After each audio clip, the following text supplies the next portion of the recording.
Assalamualaikum warahmatullahi wabarakatuh. Alhamdulillahirabbil alamin. Salam sejahtera bagi kita semua.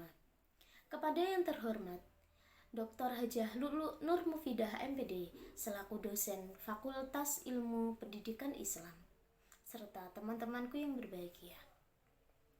Perkenalkan, nama saya Lutfiatus Silviani. Saya dari PGMI kelas 1B, mahasiswi UIN 1 Tulungagung. Pada kesempatan kali ini, saya akan membahas salah satu materi filsafat ilmu, yaitu bangunan dasar ilmu pengetahuan. Apa sih bangunan dasar ilmu pengetahuan? Nah, bangunan dasar ilmu pengetahuan di sini terdapat 6 subbab. Yang pertama adalah sumber masalah, yang kedua adalah sikap ilmiah, yang ketiga adalah metode ilmiah, yang keempat adalah adanya aktivitas, yang kelima adalah adanya kesimpulan, dan yang terakhir atau yang keenam adalah adanya pengaruh. Langsung saja kita bahas ya teman-teman. Bangunan dasar ilmu pengetahuan. Ilmu pada dasarnya merupakan kumpulan pengetahuan yang bersifat menjelaskan berbagai gejala alam yang memungkinkan manusia melakukan serangkaian tindakan untuk menguasai gejala tersebut berdasarkan penjelasan yang ada atau berdasarkan apa yang manusia lihat. Lalu, struktur ilmu menggambarkan bagaimana ilmu itu tersistematisasi dalam suatu lingkungan di mana adanya keterkaitan antara unsur-unsur dampak secara jelas. Struktur ilmu merupakan ilustrasi atau hubungan dalam fakta, konsep, serta generalisasi yang membentuk suatu bagian struktur ilmu. Seperti yang sudah saya jelaskan tadi, bahwa bangunan dasar ilmu pengetahuan terdapat 6 poin. Poin yang pertama adalah sumber masalah. Sumber masalah dikatakan sebagai masalah ilmiah jika ia memenuhi persyaratan, yaitu bahwa masalah itu merupakan masalah yang dihadapi dengan sikap dan metode ilmiah. Masalah yang terus mencari solusi. Masalah yang saling berhubungan dengan masalah lain atau dengan solusi lain secara sistematis dan lebih memadai dalam memberikan pemahaman yang lebih besar.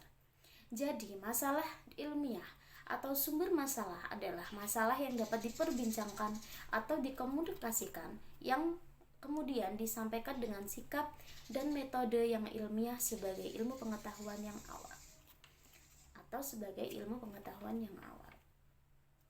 Dalam sumber masalah ini terdapat 7 sumber masalah. Yang pertama adalah bacaan. Ketika kita membaca, pasti kita akan menemukan banyak masalah karena kita membaca pasti banyak pengetahuan yang luas. Banyak buku-buku atau artikel-artikel yang kita baca dengan tema atau subbab dan bab yang berbeda-beda, dengan permasalahan yang berbeda-beda. Sumber masalah yang kedua adalah pertemuan ilmiah. Seperti contohnya ketika kuliah, kita akan menemukan masalah dalam model yang berbeda. Seperti di dalam kelas pada saat presentasi ataupun di luar kelas pada saat melakukan pengamatan atau observasi dan lain sebagainya. Kemudian, sumber masalah yang ketiga adalah pengamatan atau observasi. Semakin banyak kita melakukan pengamatan atau observasi, semakin banyak juga kita akan menemukan masalah. Karena pada saat kita observasi atau melakukan pengamatan, pasti adanya perbedaan situasi dan juga kondisi pada saat itu, dan juga pasti ada perbedaan alasan mengapa kita melakukan pengamatan atau observasi di tempat tersebut. Bahkan adanya perbedaan tujuan kita untuk melakukan pengamatan atau observasi di tempat tersebut. Sumber masalah yang keempat adalah wawancara. Semakin banyak orang yang kita wawancarai atau semakin banyak narasumber, semakin banyak masalah yang kita temukan. Karena setiap orang memiliki pemikiran dan pendapat yang berbeda-beda. Sumber masalah yang kelima adalah pengalaman pribadi. Semakin banyak pengalaman pribadi kita, semakin banyak juga masalah yang kita temukan. Sumber masalah yang keenam adalah sumber masalah yang bersifat intuisi atau masalah yang tidak bisa diupayakan. Sumber masalah yang ketujuh adalah kebijakan atau kebijaksanaan. Itu merupakan sumber masalah karena ketika orang melakukan kebijakan di suatu wilayah atau di tempat manapun, pasti terdapat satu atau dua orang atau golongan orang yang tidak setuju dengan kebijakan tersebut. Baik itu akan berpengaruh dengan keinginan orang tersebut ataupun juga kebutuhan orang tersebut. Karena setiap orang pasti memiliki pikiran dan pendapat yang berbeda-beda.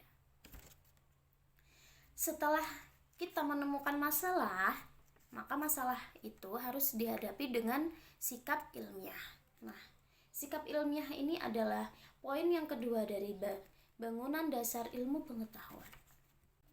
Sikap ilmiah yang pertama adalah rasa ingin tahu. Maksudnya adalah keingintahuan untuk bersifat ilmiah yang bertujuan agar memahami segala permasalahan.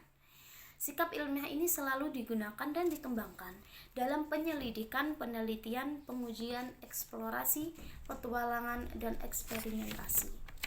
Jadi, setelah kita menemukan masalah, pasti kita akan mencari solusi untuk menghadapi masalah tersebut. Caranya dengan bersikap ilmiah.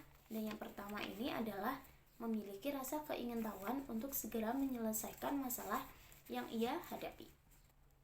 Sikap ilmiah yang kedua adalah bersikap objektif, yang artinya kebenaran jangan disandarkan kepada subjek, harus pada objeknya dan berspekulasi. Sikap ilmiah yang ketiga adalah berspekulasi. Berspekulasi artinya sesuatu hal yang disengaja dan berguna untuk mengembangkan dan mencoba membuat berbagai hipotesa. Sikap ini adanya keinginan untuk mencoba memecahkan semua masalah, ditandai dengan beberapa usaha. Dari spekulasi ini ada 3 macam spekulasi.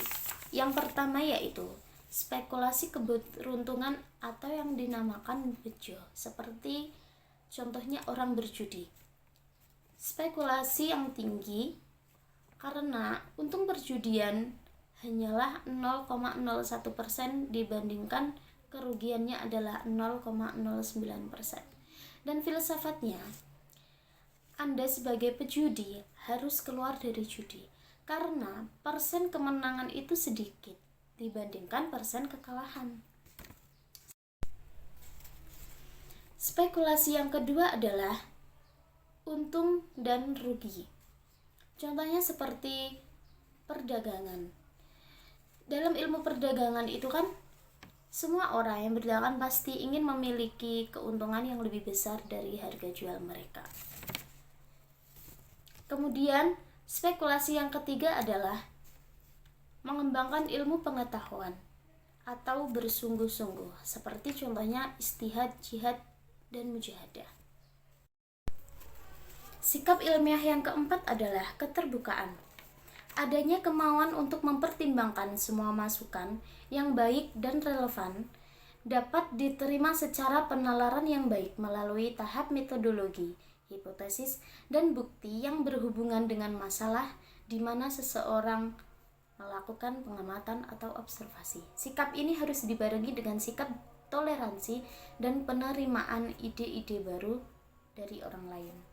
Jadi intinya, dalam sikap ilmiah keterbukaan ini, jika kita disalahkan, kita harus bisa menerimanya, dan jika kita diberikan solusi dari orang lain, kita juga harus menerimanya dengan cara kita sering mengadakan diskusi atau bertukar informasi dengan informan lain.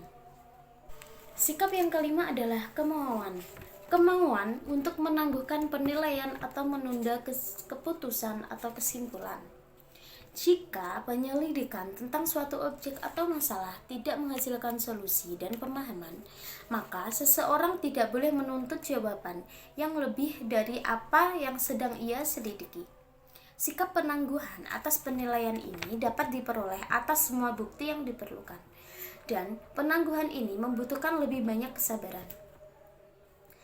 Sikap ilmiah yang keenam atau yang terakhir adalah kesementaraan. Artinya, ia harus mempertahankan sikap kesementaraan ini dengan mewujudkan kemauan ganda. Kemauan ganda yaitu kemauan untuk bertahan, kemauan untuk tetap bersifat sementara. Sebab tidak semua kesimpulan terbaik dari seorang ilmuwan atau peneliti itu sepenuhnya terjamin dan kekal keilmuannya.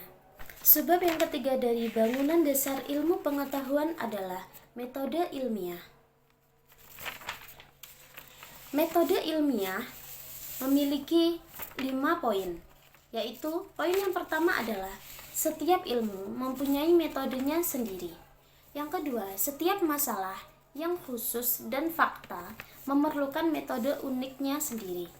Yang ketiga, para ilmuwan dalam bidang yang sama dan dalam waktu yang berbeda menggunakan metode yang sama sekali berbeda karena adanya perkembangan teoritis dan temuan, sehingga menghasilkan metode yang baru.